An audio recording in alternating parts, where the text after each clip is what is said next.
7 araw na siyang walang hanap buhay. Ang bunso mong anak, ilang taon? 60. 6 years old. Imagine, oh. Ay, alam mo yung anak, yung pamilyang mahirap, brother. Isang araw lang hindi makapaghanap buhay. Gutom ang buong pamilya. Oh, brother. Oh. Galingan nyo. Kung tama ang panghuli ninyo, wala akong pakialam. Kahit pakapamilya ko. Imagine, ang ginugutom mo, buong pamilya.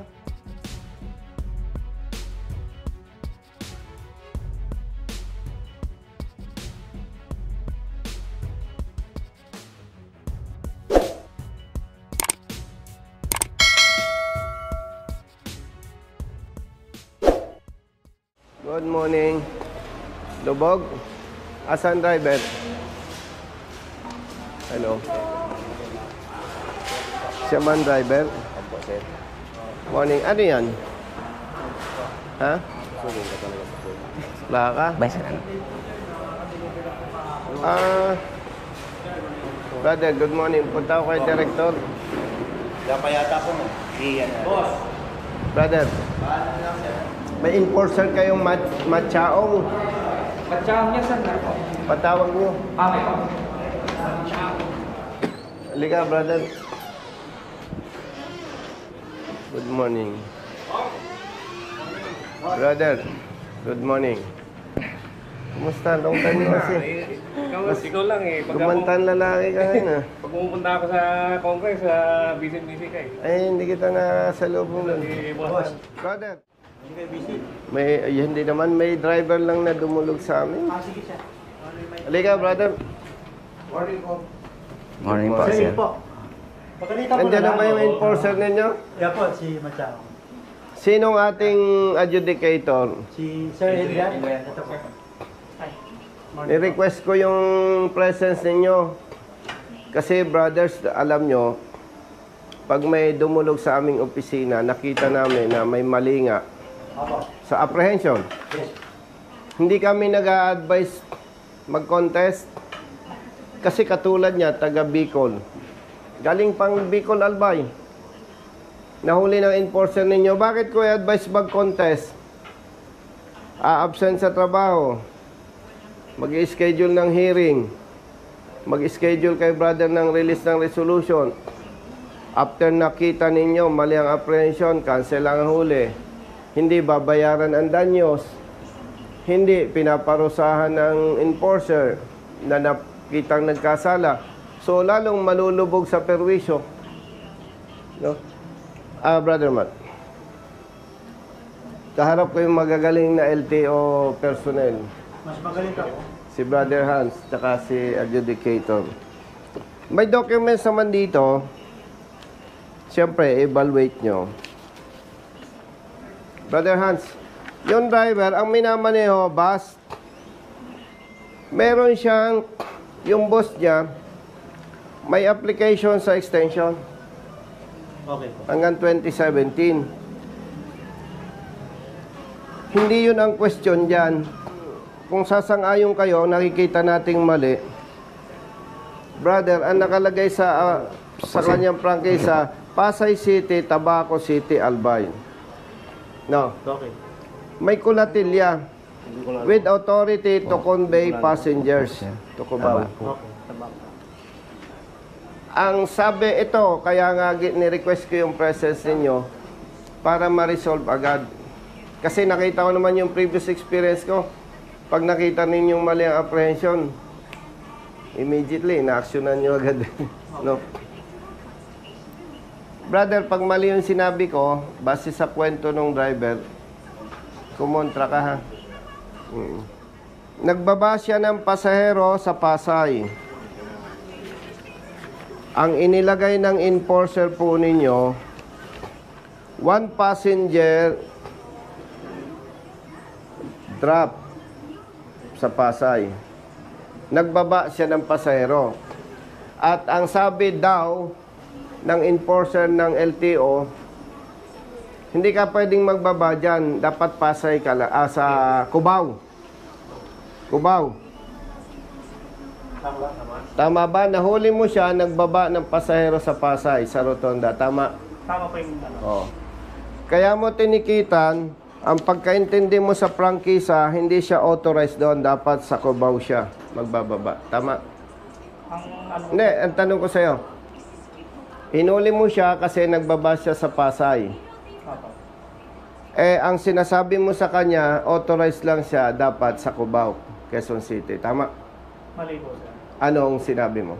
Ang sinabi ko po, authorized na magbaba ng, kasi regarding po sa provincial basis po, sir. Oh. Regarding po sa Memorandum Circular 2019-001, sir. Oh. Ang pagbababa po ng pasahero sa limang provincial bus, sir. Doon po babawat ng bababa, sir, sa PITX po. Sa, PITX. Para niya kayo, ano, Ibig mong sabihin, hindi siya authorized magbaba sa Pasay. opo.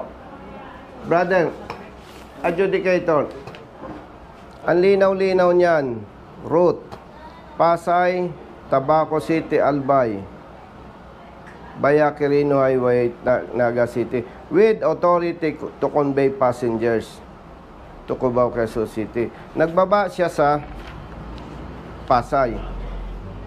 Tinikita niya, dahil ang gusto niya sabihin, doon lang siya pwedeng mababasaan Sa Paranaque, sa PITX po, sir. sa PITX. Opo. May terminal kayo sa Pasay? Mayroon po, sir. Saan? Sa Dun Aldrin po. Sa dating Gold Line Terminal po yun, sir. Malapit dito. Sa tapat po mismo, sir. Tapat ng binabaan mismo. ko. Oh. Galing pong Bicol, Tabaco po. Ang linaw, brother. Oh, baka ito si Brother Hans, oh. Sa franchise po, okay na. Wala namang Oh. question. Oh, malinaw. Pasay. Hindi in-indicate dito na exact position, exact location. Magkano ang multa ng pag out of line considered colorum kung 1 million? Opo. Oh. Brother, walang nakalagay na specific eh. Pasay City, Tabaco City, Albay. Tapos tinikitan mo, out of line. 1 million ang multa nito. Bali po kasi, sir. Oh. Doon po, Taka muna, ilan taon ka na sa service? 7 years, sir. 7 years. Adjudicator, hawakan mo ang papel. Kung i-check na rin namin siya, no, kung talaga naman tama si sir, outright dismiss na namin. Para regarding sa... Kasi ito, brother, ang mabigat dito. Nahuli siya ng July 23. And ngayon is 30. 1 week na. Opo. 1 week na siyang walang hanap buhay. 1 week nang nakagarahe ang bus. Brother, with all due respect, yung tao natin, turuan natin, ang laking perwisyo eh. Sige ko, wala namang problema. Regarding sa apprehension na kung talaga pa si enforcer natin, tutulungan naman. Hindi, ang gusto natin, kayo naman ay professionals at talagang kayo yung proper authority to decide. Kailangan ma-resolve ito as much as possible today kasi ilan ang anak mo, kapatid? 4 po. 4. 2 college po. 2 college. 7 araw na siyang walang hanap buhay. Ang buso mong anak, ilang taon? 60. 6 years old. Imagine, oh. Ay, alam mo yung anak, yung pamilyang mahirap, brother. Isang araw lang hindi makapaghanap buhay. Gutom ang buong pamilya. Hindi na namin po. Oh, brother. Oh. Galingan nyo. Kung tama ang panghuli ninyo, wala akong pakialam. Kahit pa kapamilya ko. Imagine, ang ginugutom mo, buong pamilya. Yan o. Brother Hans, hindi naman ako mag-abala dito kung alam kong tagilid ang laban eh.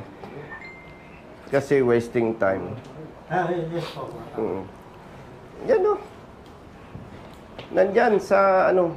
Hindi, okay na po. Naiintindihan ko yan. 31. Ano sinasabi mo? Na memo na ano. Regarding po dun, sir, sa ano, mga provincial buses po na allowed lang po silang magbaba ng pasero. Doon po, sir, sa PITX pag mga galing po ng south. Maging specific tayo, brother. Ito ba yung binabanggit mo? Ito yung binabanggit mo? Opo. Itong naka-highlight binabanggit mo? O, basahin mo. Basahin mo para magkaintindihan na tayo. Brother Hans, Yes po. itong memorandum na itong binabanggit mo? Po. Brother, ito yung binabanggit niyang memorandum, yung galing sa'yo. Wala po, sarong simana na po. Road Dyan sa amendment. dahil po nagpalo po kay nita. 2019. Ito yung binabanggit mo, no? Naka-highlight dito, oh. Kubaw. Ang binabanggit ng enforcer natin, ito, oh. Basahin natin. All the routes of provincial buses coming from the north with terminals along EDSA are temporarily amended to end at Valenzuela Interim Terminal, and those coming from South Luzon, Visayas, and Mindanao with terminals along EDSA in Cubao, Quezon City will end at Santa Rosa Interim Terminal, while those coming from South Luzon, Visayas, and Mindanao with terminals along EDSA in Pasay City will end at Parañaque Integrated Terminal Exchange PITX. Hindi sinabing magbaba sa PITX. Kumbaga, brother, yung ruta niya, yun yung ending Opo. Tama. line. Hindi, brother, sinabing doon siya magbababa sa PITX. Ang sinasabi, yung endpoint nung kanyang ruta. Sige, Kong, ayusin namin yan today. Pakisuyo, brother. Wala naman, Kong. Walang No. problema. And ang request ko, after you evaluated all those documents, ito naman, di ko kilala siya walang personal Bigyan natin siya ng corresponding administrative sanction. Automatic naman yung Kong. Once na talagang liable siya sa wrong apprehension, ginagawa naman po di regional director natin. Mag-react ka nga, brother, kung tama interpretation ko dyan. Dito kasi, Kong, generally speaking, no, na automatically, pag nag-end ng route ka, gaba mo lahat yung pasero mo sa PITX. Hindi, pag si, Yung passenger, brother, Kong, kanin mismo sa yun, sa Bicol. Bicol po. binaba mo siya sa Pasay. So, ang ano po kayo to, sir, kasi bali, yung isa na natitira, doon lang po talaga pinakiusap sa amin nung galing Isla Pambira, Catanduanes yun. Nakiusap Kung sila. sa ano po, pinakids na sa amin ng nanay na doon ibaba sa terminal namin sa Pasay. Kaya Brother, po, hindi po yung excuse me. bumaba sa ano. Hindi po yung Tingnan bumaba natin. sa PITX. May terminal sila sa Pasay, Opo. no? Ang Opo, binabaan mismong tapat. Tapat po, sir, mismo ng terminal. Wala naman akong question kung Yes.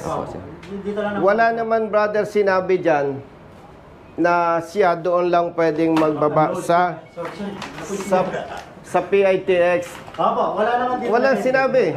Ang sinabi, brother, parang ganito yun Yung sasakyan niya from Bicol hanggang dito lang. Siya pwede. Walang sinabi dyan, sa PITX ka lang pwedeng magbaba. And at the same time, may terminal sila doon sa Pasay na kung saan doon siya nagbaba sa tapat mismo. So, pag pinagbangga-bangga natin, brothers, yung memo, yung approved franchise, Yan ang problem natin. Approved franchise and the memo. Yung memo, yung franchise na kasi 2016 issued. So, ang kanyang prangkisa, expired, di ba? May request siyang extension. Opo, no problem. Nabanggit mo, no? Question dyan, sir. Hindi, nabanggit mo Dahil nga, sa punto na yan, ang problema sa parte ng LTFRB. Bakit? 2019 pa sila nag-apply ng extension. Hanggang ngayon, nakabinbin, di natin alam sa LTFRB. Ngayon, nakausap ko si Asik Bigor Mendoza at napakabuti naman, naglabas ng memo na kapag ikaw ay may prangkisa, nag-apply ka ng extension, considered valid. So wala tayong pag-uusapan sa prangkisa. Wala naman. Oo. Ngayon, brother, yung sinasabi ng enforcer natin, yung memorandum, wala kang makikita dyan na specifically mention na sila doon lang pwedeng magbaba sa PITX. Much more, may terminal pala sila doon sa Pasay kung saan doon siya nagbaba sa tapat. Nakakuha naman. Sige. Ibabangga natin sa 1 million pesos na violation kung out of line siya. Grabe, pag ganyan na talaga ang usapan, ano? Hindi na tama talaga. Base sa prangkisa, base sa memo na 2019, hinihiling ko kapatid sa ngalan ng public service, i-resolve ninyo within the day. Oh, gagawin na. Dala namin lahat sa illegal. Sa legal, no? Ngayon po na. Sa proseso. Ano? Pero adjudicator ka, di ba? Yes po. I-interdict namin sa idadaan po namin sa legal po. Tama, sa legal, oo. Kaya ko lang with Kasi all... more on pa tayo sa papers. Yes. Oo. So, iwanan ko ito. Ipapatawag nyo yung legal and concerned officers. Opo. Oo, kasi itong atin, informal. Hindi ka pwedeng maglabas ng resolution base sa ating discussion. Makuha naman po tayo. Oo. So, itong documents na to, May temporary operators permit na eh. tama. Countable sila. Tama, di ba? Oo. Kapatid, payong kapatid ha, ayusin mo, kawawa ang nabibiktima eh. 1 week ng gutom pamilya nito. Walang hanap buhay. Ang sweldo, 1,600. Bicol, Pasay, to Bicol. So, 1,600 babawasin pa yung pagkain doon. Ilang oras ba biyahe mo lagi? Nasa ano na sir, hindi na nadadala sa 12. Umaabot na kaming minsan 14 hours dahil sa sobrang Doktor mo, ano? daming Okay sasakyan. naman. Okay naman po sir. So, pag titingnan mo, brother, almost 3 days na yun eh. Opo. Opo. So, 3 days, kumikita lang siya ng halos 500. Ang bigat. Si-settle namin today po. Oo. With the help of legal namin. Oo, pasoy. Nandiyan ba yung legal officer ninyo? Yan naman po. Dalawa po. Oh, nandito pala itong mga gwapong legal officers. Brother, nadinig mo yung discussion? Yes po. Pasensya, hindi ko alam. Ikaw ang legal officer dito. Brother, hindi ko naman sinasabing mas magaling ako. Alam mo naman eh. Kaya lang ako pumunta dito. Ayan oh. Prangkisa oh. Route, Pasay City, Tabaco City, Albay. With authority to convey passengers. Ang kino-question ng ating enforcer, allegedly, dapat doon sa Cubao siya nagbaba. Yun ang kwento ng driver. O ikipagpalagay na hindi yun ang totoo. May sinasabi siyang memo na dapat sa PITX nagbaba. Yung memo, brother, hindi sinabing doon siya dapat magbaba. Yun yung end point ng kanyang travel. Sige ko, narinig ko naman kasi. Oo. Tapos nagbaba yung driver doon sa Pasay, wherein may terminal sila doon mismo sa tapat. 1 million ang multa nito, napakabigat. Tapos hindi ko alam, brother, kung updated ka dito. Alam mo yan. Alam mo to. Also. Kanino ko ito iiwanan? Dito lang po kami na ba? Ikaw nang bahala. Ang request ko lang, brother, alam ko busy kayo, lablo pa, binaha kayo. Ang special request ko lang on behalf of the driver and his family, ma-resolve Yes ko, today. today. Para hindi naman maano yung servisyo, ano? Kawawa naman yung driver, taga Bicol. Sino taga Bicol dito? Ayan o. Oh, brother! Ito ang best friend ko. Hindi ko na lang kukwento sa inyo kung ba't ko naging best friend dyan. Brother, confidential yun, ano? Thank you. Oh, Kami na bahala ko. Kayo nang bala. Salamat sa oras nyo, ha. Yes ko. Yes ko. And especially sa iyo bilang lawyer, public service, wala naman tayong personal na pinag-uusapan, naka-video tayo. Ang purpose natin dito, malaman ng taong bayan ano yung mali, ano yung tama. Tama ko. Para mag-serve as lesson, yun lang naman eh. Wala tayong... Both public and government. Tama ba? O, isanay na ito sa akin eh. In-explain ko lang ba sabihin niya. And by the way, maganda rin, nalalaman ninyo, may nagko-comment, kaya ako daw ito ginagawa, namumulitika ako. Number one, hindi ito trabaho ng congressman. Pulis pa ako, alam ni Brother Hans, madalas ko itong makaharap pag may issue. Pulis pa ako, attorney, ginagawa ko ng tumulong. And honestly, God knows, kaya ako tumakbo sa politika. Noong ako'y nasa service, hanggang sa nag-retire, nakasuhan pa. Sabi ko, mukhang walang pag-asa yung advokasya ko. Yun po ang dahilan, kaya ako'y pumasok sa politika. Mas, siyempre, alam naman natin ang katotohanan, pag napasa posisyon ka, basta tama, makapangyarihan ka. Pag wala ka sa posisyon, kahit tama ka, mali ka. Kakasuhan ka pa. Oh. So, ang intensyon lang natin dito, brothers, yung mali, maitama. Yes po. Para pag-retire na tayo,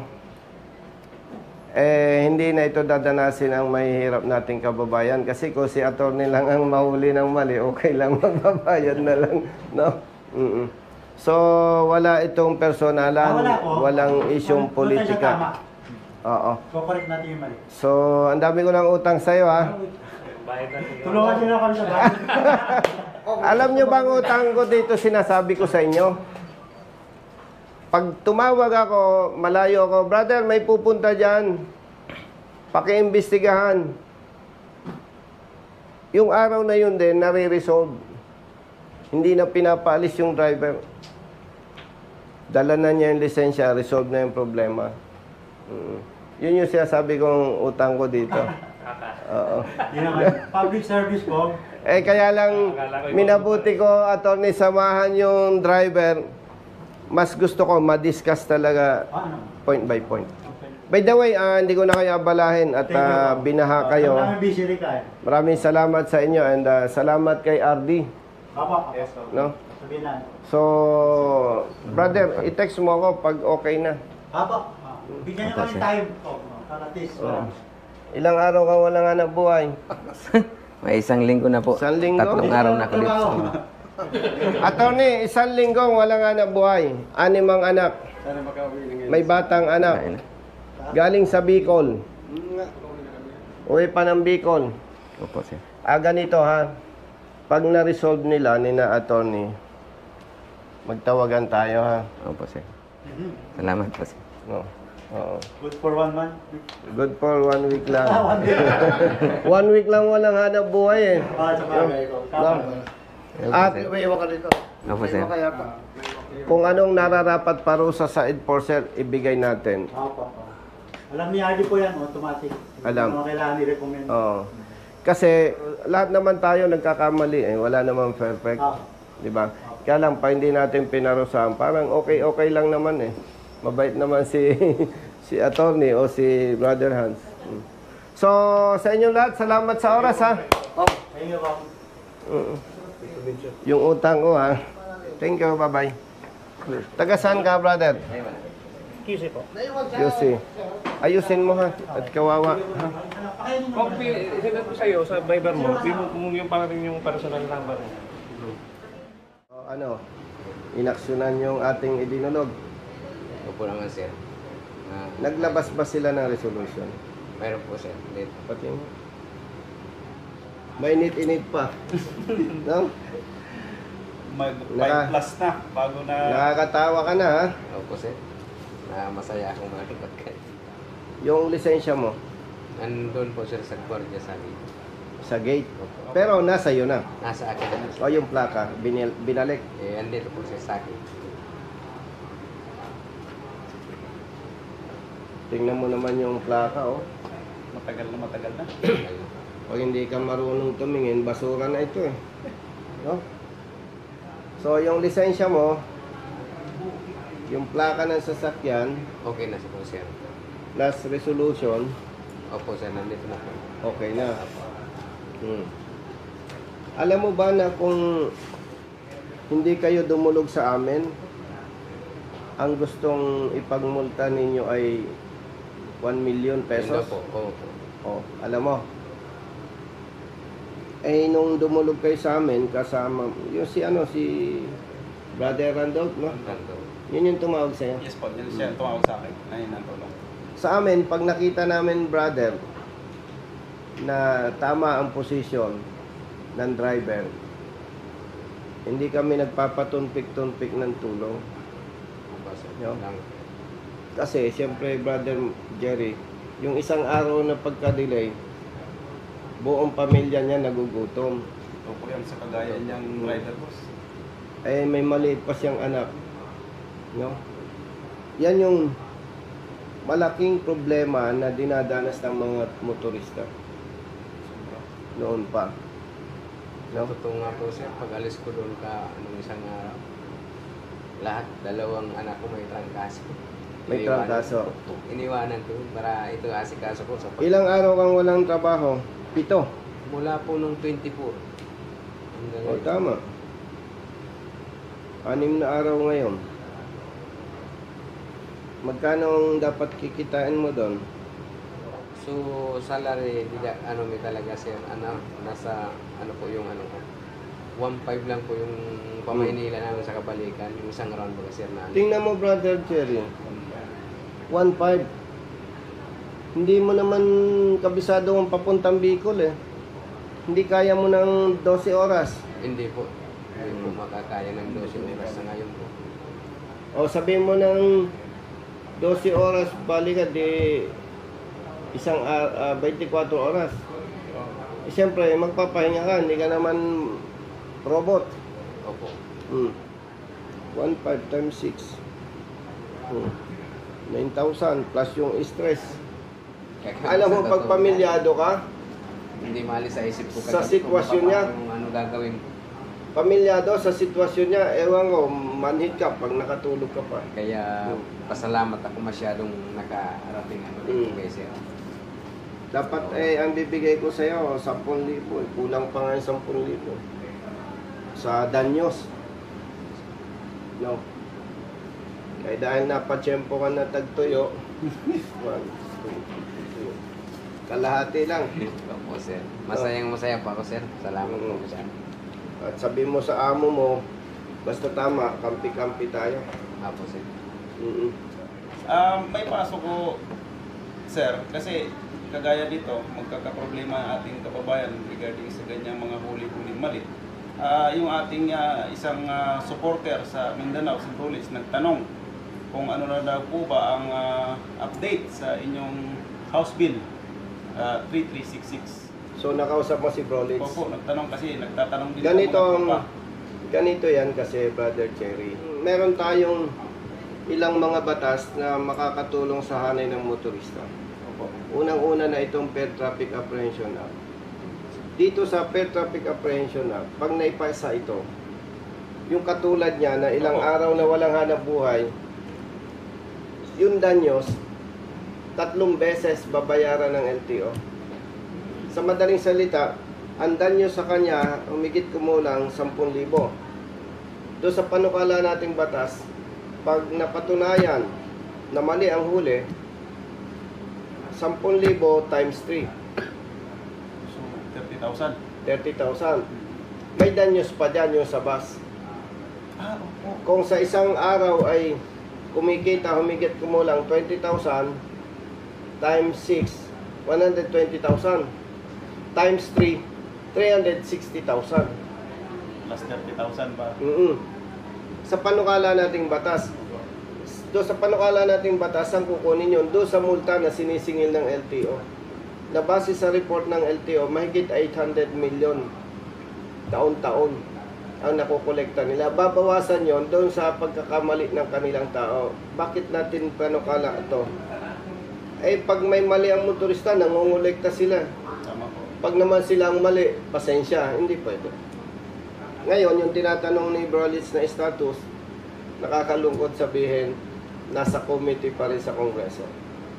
At wag mo siyang bubulahin.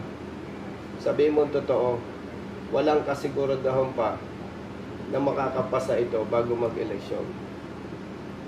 Pero siyempre, umaasa pa rin tayo. Baka loloobin ng Diyos na makapasa ito. Pero wag mong bubulahin na okay na pero hindi pa. Opo. At kung mapapansin mo, brother, kaya ang ginagawa natin, pag mali ang huli, hindi na natin pinagko-contest ng proseso. Tinutulungan na lang natin. Tapos yung danyos, binabayaran natin. Para masagip natin yung katulad niya doon sa perwisyo. Tama po. Di ba? Eh, kawawa naman kung isasakripisyo natin. Kaya lamang, brother, natapat ka sa tagtuyo, Hindi, oh. eh dapat Salamat lang naman. 10,000, 5,000 na lang. Oh, Sama, at least may uwi ako sa pamilya ko. importante, may bibigay ka. Oh. At pagka medyo maluwag-luwag kami ni Bro Jerry, napalapit ka, ay di may utang pa ako sa'yo ng 5,000. No, paalala nyo. Kasi, handa kaming magsakripisyo para sa inyo. Kumusta sa pamilya mo? Ha? Sige po. Okay?